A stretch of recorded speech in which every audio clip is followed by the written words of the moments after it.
Graça e paz. Vamos continuar. Hoje é a nossa última lição desses 12 estudos que a gente propôs a falar sobre o Evangelho. E eu espero que seja assim, um encerramento para um início, né? A gente não pode encerrar para encerrar. A gente está encerrando as lições para a gente, na verdade, iniciar tudo isso que a gente está aprendendo na prática, ou intensificar o que a gente já faz, obviamente, e darmos a atenção, tanto individualmente como igreja, a gente poder cumprir o mandamento de Cristo de pregar o Evangelho e fazer discípulos. E a última lição, lição 12, ela vai justamente enfatizar hoje sobre a vinda do Senhor e a evangelização mundial em nossos dias, né? Por quê? Porque os apóstolos fizeram uma evangelização mundial no tempo deles, e eles correram com o Evangelho enquanto estavam vivos, e acredito eu, e nós acreditamos que a expectativa de Deus é que a igreja continue fazendo isso que os apóstolos fizeram, tá? Então a gente vai falar um pouquinho sobre a vinda do nosso Senhor, sobre essa promessa, o nosso papel de crer nisso, de acreditar nessa promessa, e também do pacto da evangelização mundial. Pacto porque não é uma escolha da igreja, a gente já tem visto, é uma ordem de Deus. Toda palavra de Deus gera um pacto, gera uma aliança com o homem, e Deus fez um pacto com a igreja, salvou a igreja e deu também uma palavra de ordem para pregar o Evangelho e fazer discípulos, tá bom? Vamos orar? Pai, nós te agradecemos por mais um dia de vida, te agradecemos por mais um dia que podemos ter a honra de estudarmos a sua palavra, que podemos ser abençoados pelo teu Espírito dentro de nós, agindo no meio de nós, no corpo de Cristo, da tua igreja, iluminando a nossa mente, nos dando conhecimento, sabedoria e mais revelação da obra e da pessoa do nosso Senhor e Salvador Jesus Cristo. Senhor, a Ti toda a glória e toda a honra por isso. Abre o nosso coração, ilumina o nosso entendimento, para que possamos crescer como Seu povo, como nação santa, como sacerdotes do Teu reino, Senhor, e cumprir a nossa missão, cumprir a ordem de Jesus para cada um de nós, individualmente como igreja, Senhor. Nós pedimos em nome de Jesus. Amém. Vamos relembrar rapidamente. Nós vimos aqui até a lição 10, basicamente nós estávamos falando sobre a mensagem do Evangelho. O que é o Evangelho, certo? E nós vimos que a grande boa notícia é que o Cristo prometido chegou, que é Jesus. E Ele, na sua pessoa, nascendo e cumprindo todas as promessas messiânicas, nascendo da Virgem, o eterno Verbo de Deus, nascendo da Virgem, no seu sofrimento, na sua morte, na sua ressurreição, na promessa que Ele deu do Espírito Santo e cumpriu o envio do seu Espírito, no seu retorno, que é uma promessa futura. Ele cumpre então a obra do Cristo, daquele que pode salvar o ser humano. Salvar o ser humano do quê? Da sua condição de afastamento de Deus, da sua condição de separação de Deus. Só o Cristo pode reconectar, reconciliar a humanidade com o Criador, a humanidade com o Pai, que é o Pai do nosso Senhor Jesus Cristo. Então, essa foi a mensagem que nós vimos, que Ele é o verdadeiro Rei, Ele é o verdadeiro sumo sacerdote, que resolveu definitivamente o problema do pecado de todo aquele que crê. E Ele é o verdadeiro profeta, que em si próprio, como palavra encarnada de Deus, Ele reconcilia o ser humano com Deus. Todo aquele que crê nele é reconciliado e é feito agora filho de Deus. Então essa é a mensagem do Evangelho. A semana passada nós vimos um pouco de como fazer o evangelismo, como identificar a boa terra, como a gente ficar atento com as pessoas que a gente pregar, e a gente ver em quem nós vamos investir, em quem nós vamos gastar tempo ensinando mais de Cristo, da obra de Cristo, para que essa pessoa produza então e frutifique no Evangelho de Jesus Cristo. Nós vimos isso semana passada. E hoje nós vamos enfatizar aqui a promessa desse pacto do Messias, porque a única coisa que está faltando é o que? A segunda vinda, aonde ele estabelece o seu reino eterno, onde ele vai, na verdade, julgar as nações e vai estabelecer o seu reino eterno.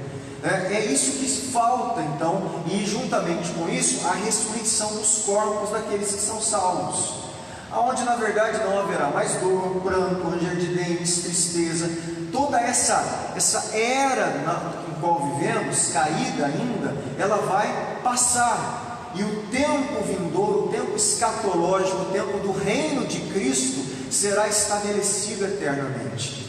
Então isso está faltando. E essa é uma promessa. Se tudo o que ele prometeu, nós vimos que existem muitas promessas messiânicas do Antigo Testamento, certo? Tudo o que foi prometido, Deus cumpriu. Tudo o que foi prometido, Deus cumpriu. Tudo bem? Essa promessa de retornar e concluir o reino, se ele prometeu todas as coisas e cumpriu, é óbvio que ele vai cumprir a última profecia, a última promessa, que é, ele vai voltar. Meus irmãos, nós que cremos em Cristo e no Evangelho, nós precisamos de verdade, de fato acreditar, o nosso Cristo vai voltar. Isso tem que ser uma fé de verdade, isso tem que movimentar o nosso coração. Isso tem que estar como desejo do nosso coração, como anseio, e nós temos que alinhar a nossa vida para viver de acordo com aquilo que virá, para viver e começar a ajustar a nossa vida ao reino prometido, escatológico, tudo aquilo que nós desejamos, aquilo que é perfeito, o reino de Deus, toda essa era caída que irá passar, o reino eterno de paz, de alegria, de justiça, tudo que nós esperamos, ele vai voltar e vai fazer tudo isso. Isso deve movimentar a igreja a cumprir a sua missão. Essa fé em Cristo deve produzir em nós o desejo dele voltar, e produzir em nós o mesmo desejo que os apóstolos tinham, de correr com o Evangelho. Porque em alguns textos nós vemos que a evangelização mundial, ela está associada ao retorno de Cristo. Essas coisas elas andam juntas, e nós precisamos discernir o nosso papel como igreja no retorno de Cristo. Isso é importante a gente avaliar, e nós vamos ler alguns versículos. Esse primeiro versículo que eu vou ler, não precisa abrir, mas é só para você entender a seriedade da fé da igreja primitiva. Olha só o que Paulo diz aos Coríntios, 1 Coríntios 16, 22. Gente, presta atenção para você entender o quão sério eles levavam a fé, e o quanto essa seriedade e esse temor de Deus deve voltar no coração da igreja. Olha o que Paulo diz para a igreja aos Coríntios, 1 Coríntios 16, 22. Se alguém não ama o Senhor, seja amaldiçoado. É forte, né? Já pensou eu falar isso hoje, né? Sem a fonte de Paulo, né? Nós falarmos isso. Se alguém não ama o Senhor, que você seja amaldiçoado. É forte. A gente não vai ouvir muito um pastor falar, obviamente que Paulo tem uma autoridade apostólica aqui, muito forte na igreja, mas o que eu quero destacar, independente de eu falar isso ou não, o que eu quero dizer é que a fé em Cristo era coisa séria, não era brincadeira. E Paulo está falando o seguinte: se você não ama ao Senhor, o que é amar ao Senhor? Aquele que ama cumpre os meus mandamentos. Qual que é o mandamento central que nós vimos que ele deixou para a igreja? Pregar o Evangelho e fazer discípulos. Tem outros? Tem. Mas nós estamos falando do mandamento que causa a missão da igreja, que isso aí é claro, é objetivo, a gente não precisa ficar descobrindo, está claro o objetivo. Obviamente é mandamento amarmos aos outros, o amar a Deus sobre todas as coisas. No fundo, quando nós pregamos o Evangelho e fazemos discípulos, nós cumprimos de certa forma esses mandamentos, porque amar a Deus sobre todas as coisas, nós já vimos, é levar as pessoas a crer na obra do Filho. Isso é amar a Deus é obedecer a Deus, e obedecer a Deus é cumprir o que Cristo nos mandou cumprir, pregar o Evangelho e fazer discípulos. Então, nós precisamos entender, isso é sério. Quando nós amamos ao Senhor, nós vamos começar a organizar a nossa vida para cumprir a missão. Nós vamos colocar como prioridade a nossa vida, no nosso dia a dia, no nosso indo, certo? Nos encontros do nosso dia a dia, e disposto a se movimentar aonde Deus quiser te levar, até mesmo para outra nação. Você fala, mas eu não consigo, eu não posso, do jeito que eu trabalho. Não, tudo bem, Deus sabe disso. O que Deus quer em primeiro lugar é o seu coração, sua disposição. Você falar para Ele, Deus, aqui eu já entendi que eu tenho que evangelizar. Se o Senhor quiser um dia me levar para outra nação, estou aqui também. O Senhor sabe as minhas dificuldades, o Senhor sabe o vínculo empregatício que o Senhor me deu, o Senhor sabe minha época de férias, o Senhor sabe disso, daquilo, o Senhor sabe minha condição financeira, mas eu estou disposto. Se o Senhor me der e me enviar, estou aqui. Esse é o coração da igreja. E enquanto não vamos, enviamos também, abençoamos missionários que estão em campus transcultural, recebemos missionários aqui na nossa igreja de outras nações. O que acontece? Nós começamos como igreja local nos envolver num projeto chamado Evangelização Mundial. Deus nos quer de alguma forma conectados, pactuados com Cristo na evangelização mundial, como igreja local, como ministério fonte de vida, como indivíduos. Seja você orando sempre, investindo financeiramente. Encontrei recentemente, agora essa semana, uma pessoa no mercado, que estava fazendo uma comprinha lá no Eldorado. Aí o rapaz ficou sabendo de uma conversa que a gente teve com o prefeito e com a Secretaria de Educação, algumas questões relacionadas ao ensino religioso e tal, e ele gostou da conversa. Falou, olha que bom, né? Aí falou, eu vi também que você tem feito algumas viagens missionárias, tudo. Pastor, que bom, que Deus te abençoe.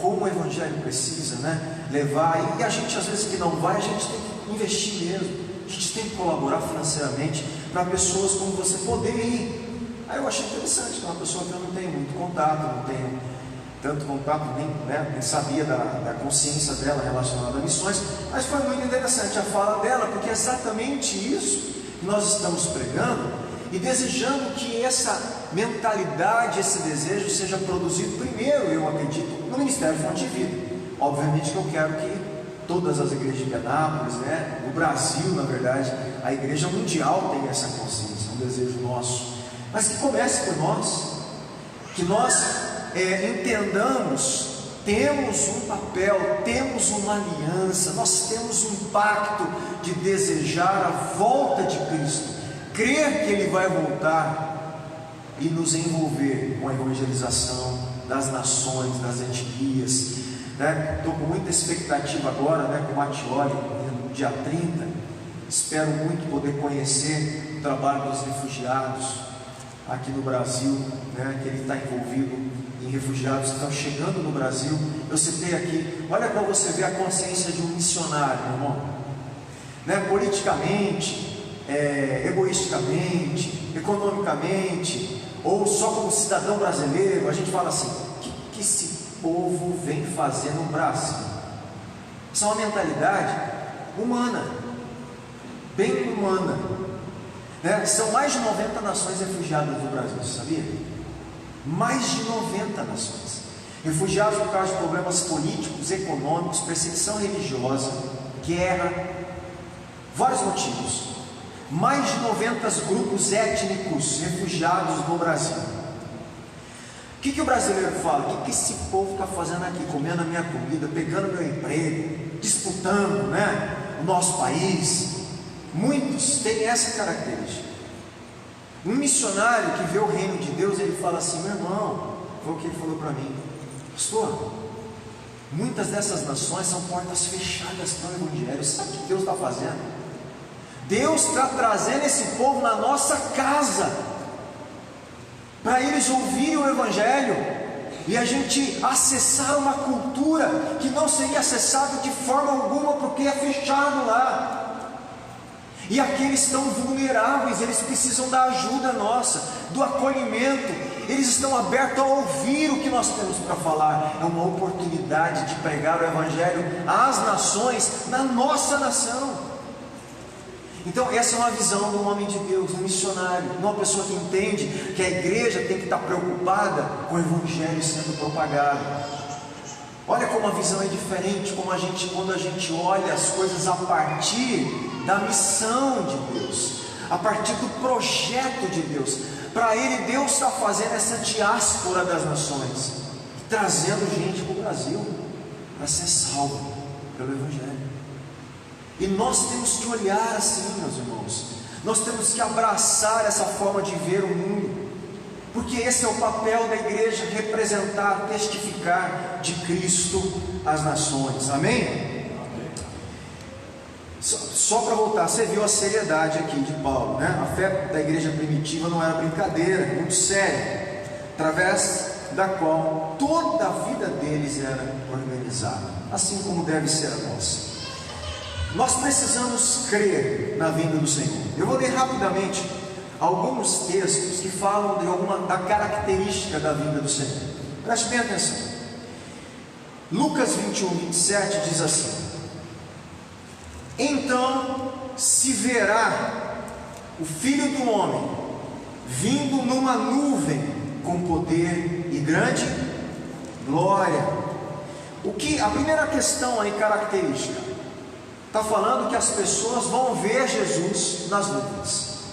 A vinda dele nas nuvens será visível. Essa é uma característica da vinda de Cristo, que a gente tem que entender. Outro texto que fala disso, abra comigo em Mateus 24, deixa aberto aí que eu vou ler mais alguns versículos. Mateus capítulo 24. Quem achou, diga amém. Esse é bem claro também quanto a essa questão. Esse é o sermão escatológico de Jesus em Mateus capítulo 24. Ele diz assim no versículo 30, olha só, 24, 30, amém? Jesus está falando assim, ele diz: então aparecerá no céu o sinal do Filho do Homem, e todas as nações da terra se lamentarão, e verão o Filho do Homem vindo nas nuvens do céu com poder e grande glória. Essa é a volta de Cristo. Desse jeito vai acontecer.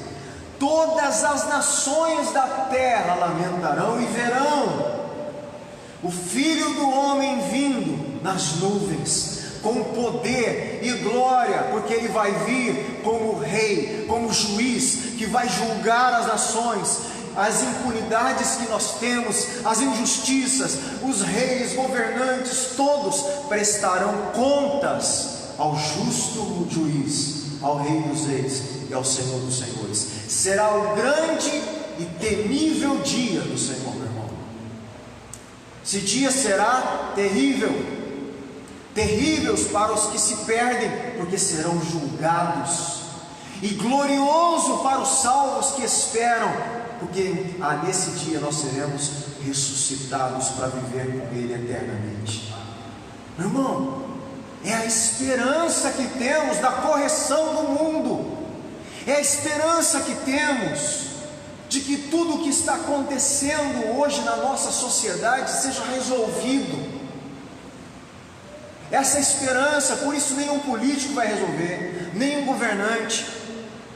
O anticristo vai tentar aí surgir para fornecer essa esperança, mas o único que vai julgar as nações, destruir a maldade, destruir a injustiça, estabelecer um reino eterno de paz, alegria, justiça eterna. Será Jesus Cristo, o qual nós esperamos.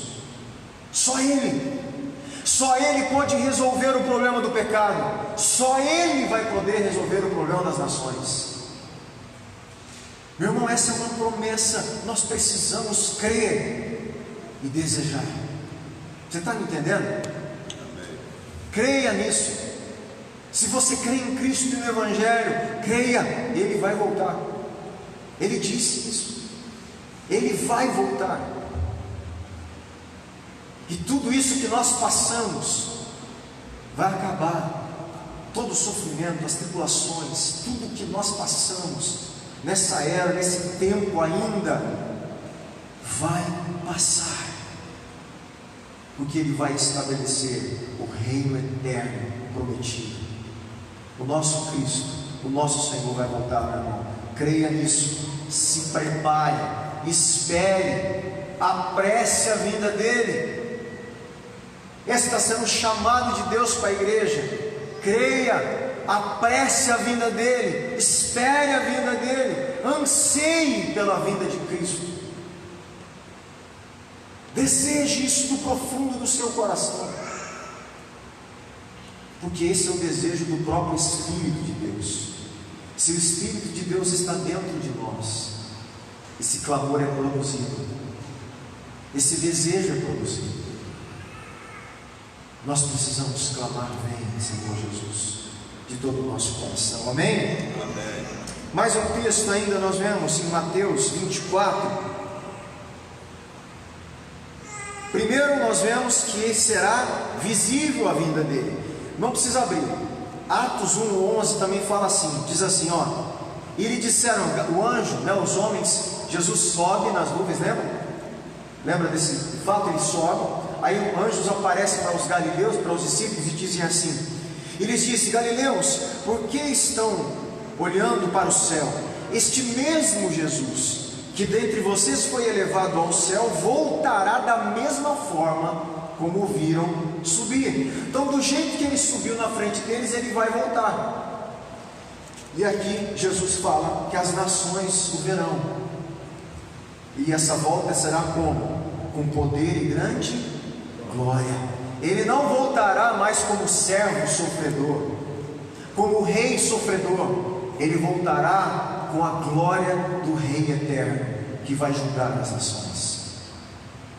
Tudo bem? Só que nós não sabemos a hora. Mateus 24:36 diz assim, Jesus fala: quanto ao dia e à hora ninguém sabe, nem os anjos dos céus, nem o Filho, senão somente o Pai. Obviamente no tempo que Jesus estava aqui, né? Em carne e osso. Então ninguém sabe quando ele vai voltar, só o Pai. É uma questão que está nas mãos de Deus Pai, o retorno dele.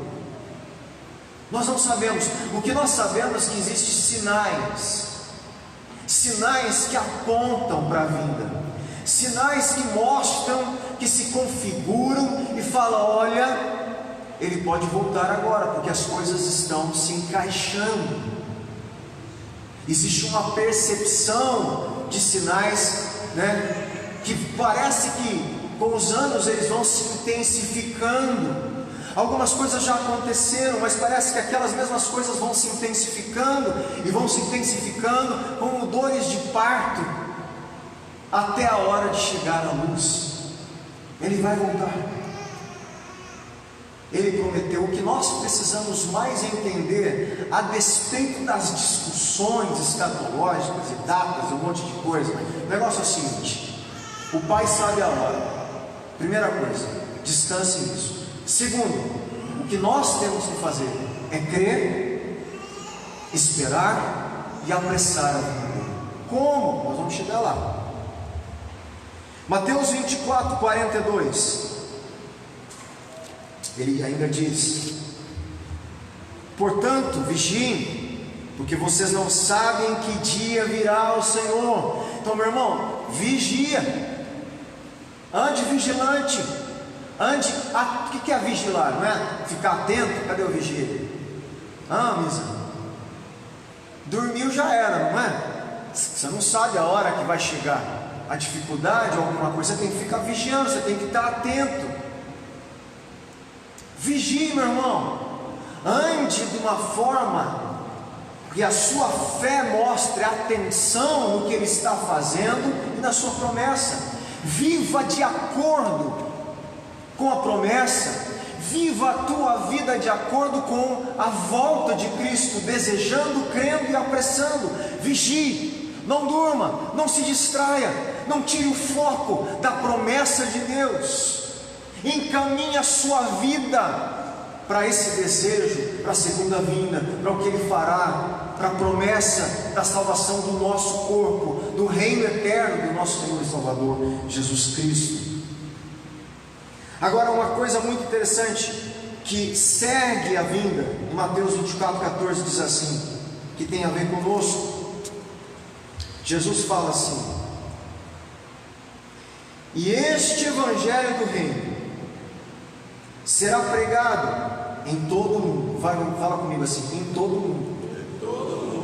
Como? Como testemunho a todas as nações, e então virá o fim.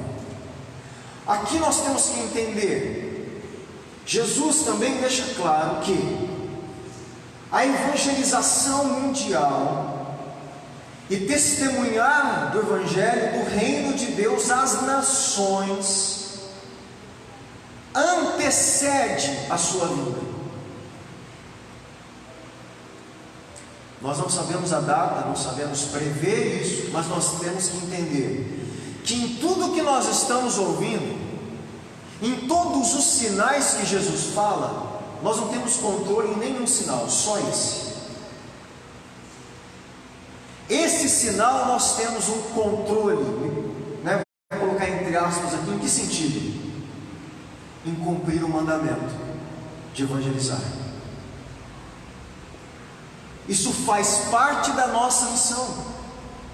Faz parte da missão da igreja, objetivamente, pregar o Evangelho, fazer discípulos, cheio do poder do Espírito Santo, testemunhar em Jerusalém, Samaria, na Judéia, Samaria e confins da terra. Isso não mudou, meu irmão. A missão não mudou, o sinal não mudou. E ele diz que antes do fim, as nações receberão o testemunho de Cristo. O Evangelho será pregado em todas as nações. O que nós temos que fazer então? Pregar, fazer, cumprir a ordem. Vamos pregar o Evangelho. Vamos nos envolver com a evangelização mundial. Vamos nos envolver com missionários que estão em campos transculturais. Vamos trazê-los para cá. Vamos ouvir as experiências deles. Vamos colaborar com a missão. Vamos enviar pessoas nossas para fora, de alguma forma. A igreja local, nossa aqui, e eu espero que a igreja brasileira, voltemos o olhar para a nossa missão local e transcultural, que é uma só: pregar o Evangelho e fazer discípulos, levar a mensagem do Evangelho de Cristo às pessoas, e então virá o fim, meu irmão. Se desejamos, obedecemos. Se desejamos de verdade e cremos que Ele virá, obedecemos. Você está me entendendo? Se desejamos, obedecemos. A obediência é fruto da fé. A obediência é fruto do que realmente cremos. Se realmente cremos no que temos estudado e lido, obedecemos e pregamos o Evangelho. Não temos escolha. Somos servos, escravos de Cristo, como Paulo é, doulos, escravos de orelha furada, porque escolhemos obedecer a Cristo, porque é melhor ser escravo dele. Aí está a nossa verdadeira vida e a nossa verdadeira liberdade. Amém? O pacto do seu retorno e a fé do seu retorno. É interessante que Jesus dá uma ordem em Mateus 10, 23, assim: para os discípulos, né? Quando forem perseguidos num lugar, fujam para outro. Eu lhes garanto que vocês não terão percorrido todas as cidades de Israel antes que venha o Filho do Homem. Eu não vou entrar aqui em uma questão discutida, aqui seria bem difícil às vezes de entender, mas o que nós temos que entender é que a vinda do Filho do Homem, inclusive aqui, o mais difícil que a gente seja para a gente entender, está conectada com o testemunho, em percorra, testemunho, vá. Lembra, pregar o Evangelho não é convidar as pessoas para vir na igreja. Você pode convidar, tudo bem? Não é proibido, não é isso. O que eu estou dizendo é, Jesus ensinou, vai, indo no seu trabalho, no seu dia a dia, encontrando as pessoas, tocando com elas, identificando as pessoas, ouvindo os problemas, falando de Cristo, falando do Evangelho. O que nós desejamos? Que as pessoas cheguem na igreja salvas. Salvas porque você pregou o Evangelho. Aqui ela vai salva, né? Fazer parte da comunidade de fé, da família, vai ser discipulada, pastoreada, vai amadurecer para ela cumprir o mandamento também de pregar o Evangelho, e assim vai se tornar um fluxo, né, de movimento da palavra. É bonito isso porque o movimento de evangelização mundial da Coreia do Sul, eles chamam isso que a gente chama de discipulado nas casas, de movimento da palavra. E é óbvio que eu perguntei por quê, né? Eles não chamam de estudo, porque eles falam, não, nós não temos que dar estudo para as pessoas, nós temos que falar do Evangelho e ensinar o Evangelho. Mas qual que é a diferença? Muita. Porque na cabeça deles, e é verdade, conforme vimos na Bíblia, nós vamos identificar a boa terra, e nós vamos ver a palavra, que é o próprio Cristo se movimentando. Por isso que é o movimento da palavra. Quando você prega o Evangelho, o Espírito Santo está movimentando essa palavra para a pessoa. Aí o Espírito Santo convence ela do pecado, ela aceita a palavra e ela é salva. O que acontece? Ela recebe a palavra. Ao receber a palavra, ela começa a comunicar essa palavra. Você percebe que a palavra é viva, ela começa a circular no meio da igreja. Por isso que é um movimento da palavra. Você não está semeando numa terra espinhosa, você não está jogando coisas num riacho, né, trancado e fechado, sem fluxo, sem vida. Aquilo tem que transbordar para outro lugar. Por isso que o movimento da palavra é muito bonito. A palavra produz discípulos. Discípulos pregam a palavra, que produzem discípulos. Discípulos pregam a palavra produz discípulos. É um movimento contínuo da vida de Deus no meio do corpo de Cristo. Os coreanos entenderam isso. Não é estudo, é um movimento da palavra. Quando entendemos esse princípio sobre o Evangelho e o evangelismo, nós vamos ver as pessoas de fato frutificando o Evangelho. Meu irmão, é o que eu estou desejando profundamente na minha vida e na fonte de vida. Eu espero que depois de 12 lições falando só sobre o Evangelho, teu coração esteja aquecido para fazer o quê? Evangelizar, meu irmão, não é possível. Não podemos deixar. Na verdade, que tenhamos outros momentos para continuar falando do Evangelho um para o outro. Vamos falar, vamos tomar o costume de falar do Evangelho um para o outro, de discipular o outro, de falar, olha meu irmão, que legal, eu tive aquela parte do estudo me iluminou mais ainda. Posso contar? Pode. Olha, eu não tinha entendido isso, agora eu estou entendendo. Olha, agora eu estou entendendo a obra de Cristo relacionada ao sacerdócio dele na minha vida. Olha, eu entendi que ele resolveu o meu problema. É interessante, né? Esses dias fui pregar em outros lugares, né? E uma das pessoas falou para mim, Pastor Rodrigo, a gente sabe, mas foi uma revelação no meu coração na hora que eu vi isso. O meu problema fundamental está resolvido. Para ela foi tão profundo isso, porque mexeu lá no interior dela, na existência dela, e ela entendeu o Evangelho. Deus me salvou. Mas é uma cristã, não sei quantos anos. mas isso foi profundamente revelado a ela, e como isso produz vida. É isso que precisamos, um encontro vivo com o Evangelho que é vivo, que é uma pessoa, que é o nosso Senhor, o nosso Cristo. Amém? Vamos continuar mais um pouquinho.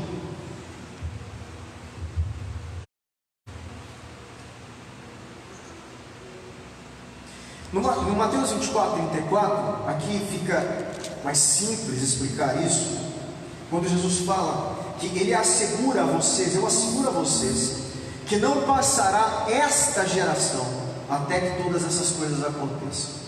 No entendimento aqui dos coreanos, no material, essa geração significa a geração que está acompanhando e testemunhando dos sinais, de todos esses sinais. Então a geração que começar a testemunhar de todos esses sinais simultaneamente, um atrás do outro, ou concomitante, simultâneo, aí da forma que Deus vai fazer, inclusive com a evangelização mundial e os outros sinais que Ele está falando, essa geração não passará até que todas essas coisas aconteçam. Tá? Então é nesse sentido aqui que podemos entender esse texto. Gente, olha só em Atos 20:24, diz assim: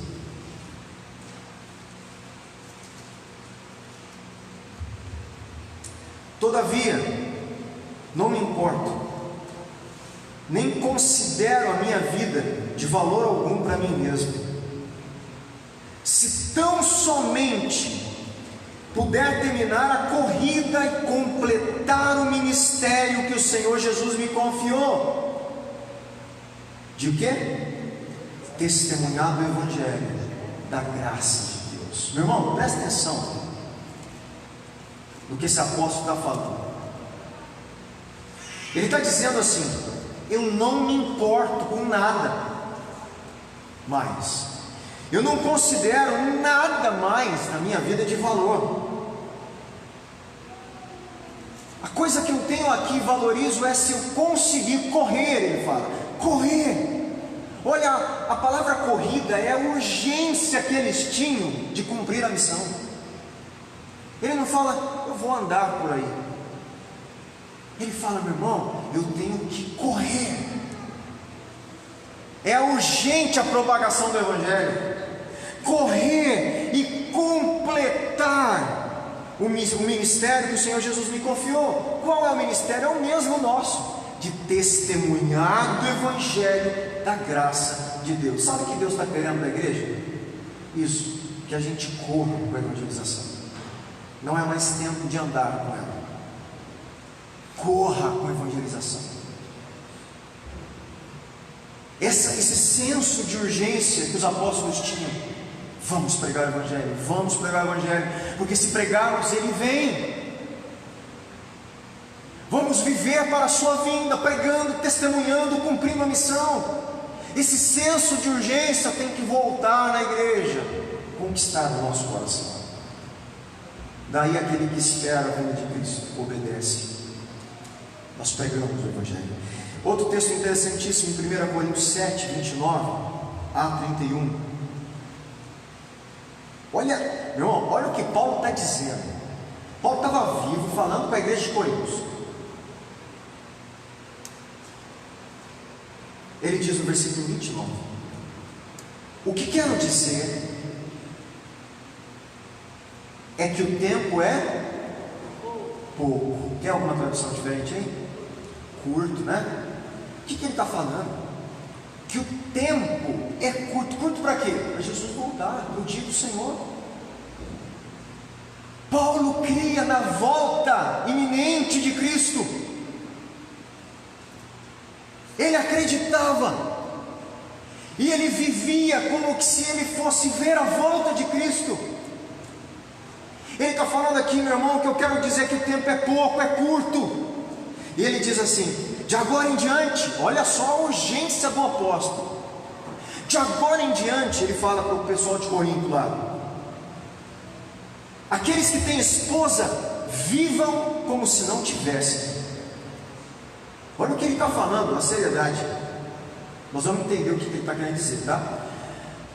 Aquele que tem esposa, viva como não tivesse. Aí ele diz assim: aqueles que choram como se não chorassem, os que estão felizes como se não estivessem felizes, os que compram algo, viva como se nada possuíssem, os que usam as coisas do mundo como se não as usassem, porque a forma presente deste mundo está passando. O que ele está falando? Do retorno de Cristo. O que Paulo está dizendo é o seguinte, meu irmão: viva a vida sem nada distrair a sua missão de pregar o Evangelho, de testemunhar de Cristo. Não deixe nada, até os casados falam, aquele que está casado, viva como se não tivesse. Em que sentido? Faça, dinamize a sua vida de casal para cumprir a missão. Se você está feliz, esqueça a tua felicidade, não perca os olhos de Cristo no retorno de Cristo. Se você comprou coisas, esqueça as coisas que você possui e olhe para as coisas que Deus prometeu à volta de Cristo. Ele está falando: nada te distraia. Não deixa nada nesse mundo, nada da era presente que está passando distrair você. Olhe para a era que virá, olhe para o reino que virá, olhe para a promessa escatológica do dia do Senhor, do retorno de Cristo. Meu irmão, essa é a vida do jeito que Paulo vivia, por isso ele corria com o Evangelho, por isso ele não parava, ir para um lugar, para o outro, pregar o Evangelho, solidificar a fé dos discípulos, ir contra as heresias, não é isso? Discipular, escrever carta, dizer o que estava errado, corrigir, incentivar, porque Paulo queria que a igreja fosse igreja, cumprisse a sua missão e vivesse para a glória do nosso Senhor e Salvador Jesus Cristo. Você acha que isso mudou? Você acha que Deus mudou de ideia? Você acha que Deus está querendo que a igreja faça outra coisa? Meu irmão, não. Por isso nós temos que ter muito cuidado de ficar fazendo um monte de coisa e menos isso. Temos que organizar a vida da igreja e as nossas para cumprir a missão da igreja. Temos que otimizar as nossas reuniões, otimizar o nosso tempo para cumprir a missão da igreja. Eu vou contar aqui de novo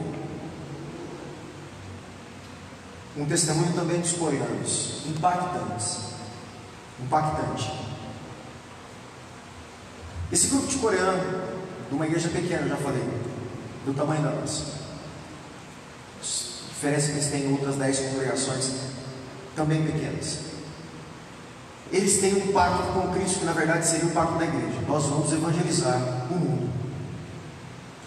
Fizeram um cronograma e falaram assim: em 10 anos nós queremos entrar em 100 nações.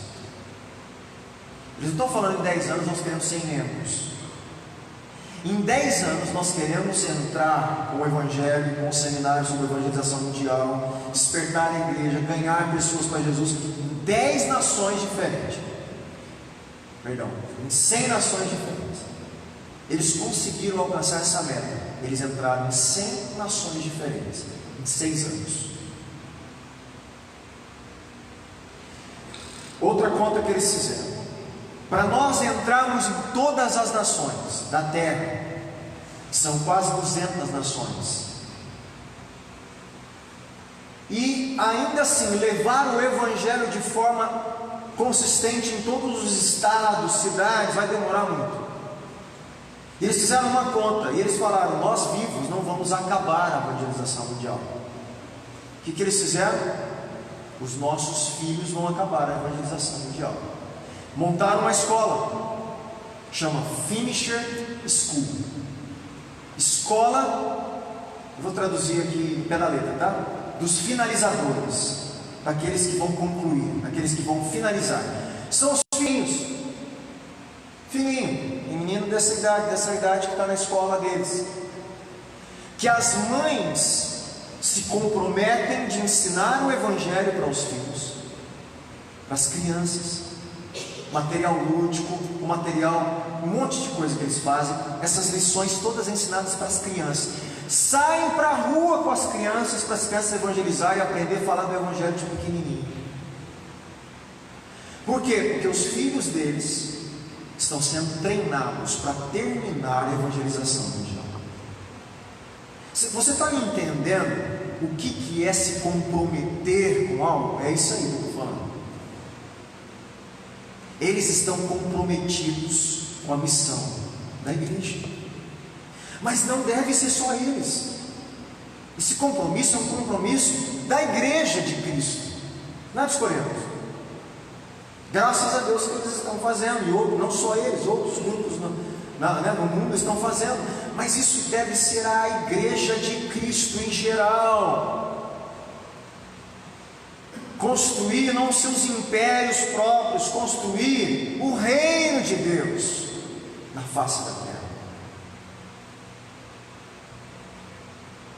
E eu espero que a nossa congregação aqui de Cristo faça isso de todo o nosso coração. Tiago 5, 7, 8 diz assim: portanto, irmãos, sejam pacientes até a vinda do Senhor. Vejam como o agricultor aguarda que a terra produza a preciosa colheita, e como espera com paciência até virem as chuvas do outono e da primavera.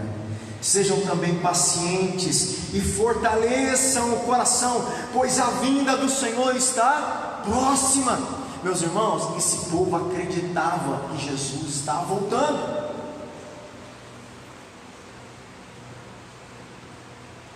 Aí você fala assim: pastor, mas demorou, está demorando então. Aí cuidado com o que você vai falar, porque aí eu vou ler agora 2 Pedro 3, ó. Aí isso eu quero que você abra. Isso aqui você precisa abrir comigo. Abre aí a Bíblia, 2 Pedro.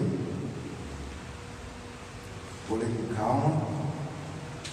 Isso aqui é importantíssimo, dentro do que a gente lê do tema da lição.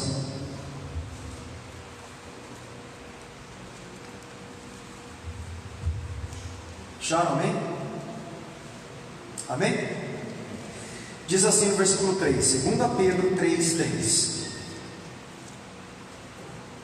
Pedro fala assim: antes de tudo, saibam que nos últimos dias surgirão escarnecedores, zombando, seguindo suas próprias paixões. Olha o que esses escarnecedores, então, você sabe o que é escarnecer, né? Vamos traduzir aqui no nosso dia a dia: zombar, tirar sarro, menosprezar. Então no último dia vai surgir gente, ele está falando, que vai zombar. Você sabe o que eles vão falar? Eles dirão, como diz assim, né? Ué, crentaiado, né? Se fosse falar hoje assim para a gente: e aí, seus crentes, o que houve com a promessa da vinda de Cristo? Vocês não estão falando aí que ele ia voltar? O que está acontecendo? Vocês ficam falando de sinais que está vindo. Vão surgir zombadores. Ué, o que está havendo aí com a vinda? Aí ele continua, gente, olha só, desde que os antepassados morreram, tudo continua como desde o princípio da criação. Eles falam assim, né? Não mudou nada. E ó, desde lá de trás até hoje não aconteceu nada, tudo igual. Vocês ficam falando, aí vocês creem mesmo que ele vai voltar? Zombadores. Aí Pedro trabalha isso, e ele fala assim, no versículo 8, eu vou encurtar, versículo 8: não se esqueçam disso, amados. Para o Senhor, um dia é o quê?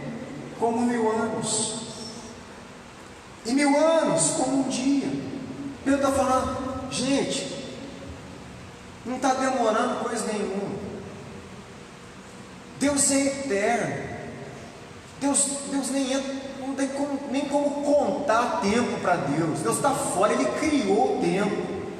Essa contagem de vocês aí de tempo é muito relativo, não tem sentido para Deus, e Ele dá pelo menos uma noçãozinha.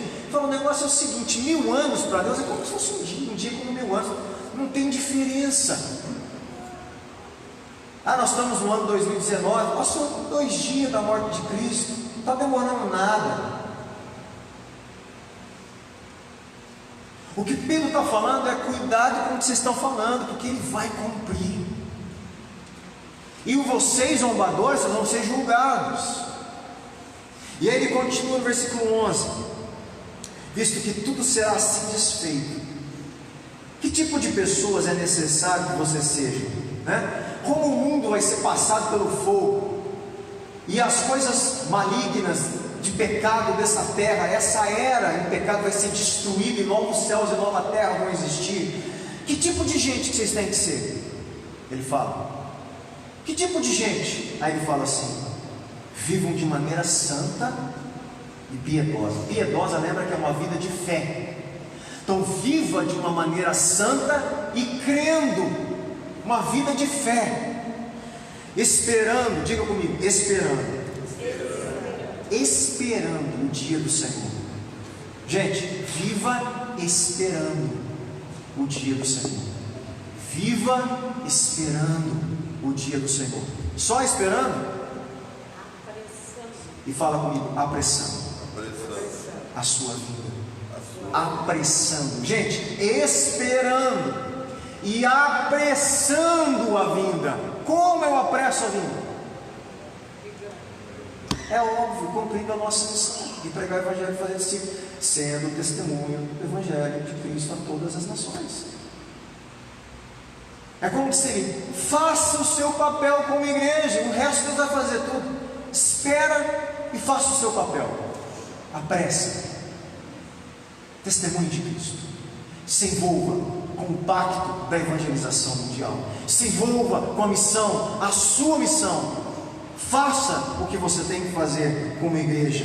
Naquele dia os céus serão desfeitos pelo fogo, os elementos se derreterão pelo calor. Todavia, de acordo com a sua promessa, olha que coisa linda, esperamos novos céus e nova terra, onde habita a justiça. Toda a injustiça vai passar. Tudo que é caído e o pecado destruiu e desfez vai passar, porque uma nova ordem de Cristo, um novo reino, um novo domínio será estabelecido, um domínio que estaremos juntos e eternamente com o nosso Senhor e Salvador Jesus Cristo. O que você tem que fazer? Esperar e apressar. Vamos guardar? Esperar e apressar. Esperar e apressar. Apocalipse 22:12, Jesus fala assim: eis que venho em breve, a minha recompensa está comigo e eu retribuirei cada um de acordo com o que fez. Versículo 20: aquele que dá testemunho destas coisas diz: sim, venho em breve. Amém. Vem, Senhor Jesus. Amém. Vem, Senhor Jesus. Não temos tempo, mas depois você pode ler em casa a parábola das 10 virgens, justamente falando da vigilância, né? Que temos que manter esse momento aí, essa vida, esperando pelo Senhor, pelo noivo que vai voltar. E para encerrar, 1 Pedro, no versículo 7 a 11 diz assim: o fim de todas as coisas está próximo. Você percebe que todas as vezes ele fala: Jesus volta em breve, está próximo, viva de acordo, né, sem as coisas, porque essa era está passando. Gente, era um desejo, nós temos que viver assim, não importa quanto tempo vai demorar mais, na nossa concepção de tempo, porque para Deus volta já. As coisas estão aí, os sinais estão aí, Cristo está voltando, nós temos que viver assim, fazendo a nossa missão, esperando e apressando. O fim de todas as coisas está próximo, portanto sejam criteriosos e sóbrios, dediquem-se à oração, sobretudo amem sinceramente uns aos outros, porque o amor perdoa muitíssimos pecados. Versículo 9: sejam mutuamente hospitaleiros, sem reclamação, cada um exerça o dom que recebeu para servir aos outros, administrando fielmente a graça de Deus em suas múltiplas formas. 11: se alguém fala, faça-o como quem transmite a palavra de Deus. Se alguém serve, faça-o com a força que Deus provê, de forma que em todas as coisas Deus seja glorificado mediante Jesus Cristo, a quem sejam a glória e o poder para tudo sempre. Amém. Qualquer coisa que você vai fazer, faça para a glória de Deus. Viva para a glória de Deus. E encerramos, 1 João 3, 2 e 3 diz assim: amados, agora somos filhos de Deus. Presta atenção, agora somos filhos de Deus. Você aceitou a Cristo? Crê na obra de Cristo? Você já é filho de Deus. Está falando aí. Mas ainda não. Preste muita atenção. Agora já somos filhos de Deus. E ainda não se manifestou o que havemos de ser. Está entendendo? Já somos filhos, mas ainda não se manifestou o que a gente vai ser quando Ele voltar. Olha aqui, existe um nível de filiação e um nível de salvação dos nossos corpos que só vamos ter na segunda vinda. Já somos filhos de Deus e ainda não se manifestou o que havemos de ser, mas sabemos que quando Ele se manifestar, seremos semelhantes a Ele, pois o veremos como Ele é. Todo aquele que nele tem essa esperança, sabe o que você tem que fazer se você crê nisso? Purifica-se a si mesmo, assim como Ele é puro. Viva uma vida santa. O que é santo? Separada para Deus, separada para glorificar e cumprir o mandamento de Deus, o mandamento do nosso Senhor Jesus Cristo. E o que nós temos que fazer é esperar e apressar a vinda, o dia do Senhor. O Espírito e a noiva dizem: vem. Isso é o clamor de Apocalipse, né? O Espírito e a noiva dizem: vem, Senhor Jesus. Meu irmão, tem que ser o nosso clamor. O Espírito de Deus e a noiva, que é a igreja, tem que desejar, ansiar: vem. Desejar ao ponto de organizar a nossa vida para que Ele venha, cumprindo a nossa missão, levando o Evangelho, testificando de Cristo. Que Deus faça de cada um de nós aqui testemunho de Cristo. É o nosso coração, o nosso desejo. Espero que você tenha orado isso. Espero que você tenha buscado isso de Deus. Espero que, vou usar essa palavra, né? Só para a gente entender, que isso tenha incomodado você e você fala: eu quero, eu preciso falar de Cristo. Eu quero ser testemunho de Cristo. Eu quero participar da obra de Deus que Ele está fazendo aqui na minha cidade, nas nações. Eu quero receber missionários transculturais de outros países na minha casa. Eu quero ir. Deus, me envolva com a sua obra. Meu irmão, abre o teu coração. Deixa Deus te usar. Deixa Deus te conduzir. Deixa a gente viver um novo tempo de Deus para o Ministério Fonte de Vida. Que a gente vai ver a gente se movimentando com o Espírito Santo de uma forma extraordinária. É só a gente se juntar a Ele. Vamos se juntar ao que Ele está fazendo. Só isso. E glorificar o nome dele, em nome de Jesus. Amém? Vamos orar? Se coloque em pé, vamos agradecer a Deus mais uma vez.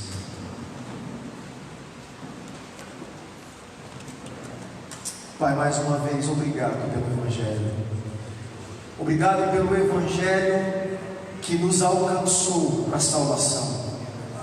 Obrigado pela obra do Cristo, do nosso Senhor e Salvador.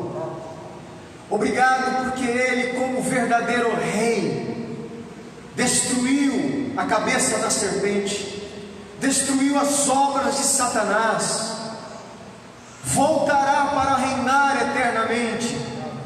Obrigado porque Ele, como nosso sumo sacerdote, perdoou o nosso pecado, livrou-nos da condenação, livrou-nos da ira de Deus. Senhor, obrigado como profeta, o nosso Senhor Jesus o Cristo, a palavra de Deus eterna que se fez carne, nos ligou novamente ao Deus Criador de todas as coisas, nos deu o direito de sermos considerados filhos de Deus. Obrigado porque o nosso problema está resolvido e consumado está a obra na cruz do Calvário. Obrigado porque nós somos reconciliados com Deus. Obrigado porque o Senhor nos chamou a participar do ministério da reconciliação, para reconciliar outros através da palavra, do testemunho, do Evangelho de Cristo. Senhor, como igreja local, eu peço, nos ajude pelo Teu Espírito a obedecermos a Tua palavra. Senhor, desperta o coração. Só o Senhor pode fazer isso, ninguém mais pode despertar o coração dos nossos irmãos aqui na Fonte de Vida. Desperta os Teus filhos para desejar a vinda de Cristo, apressar a vinda de Cristo, Pai. Senhor, que possamos trabalhar na Sua obra, nos juntar ao que o Senhor está fazendo em todas as nações, e que em todo o Seu nome seja glorificado agora e para todo sempre, Pai. Em nome de Jesus, a Ti a nossa gratidão. Amém, Senhor. Deus abençoe meus irmãos, em nome de Jesus.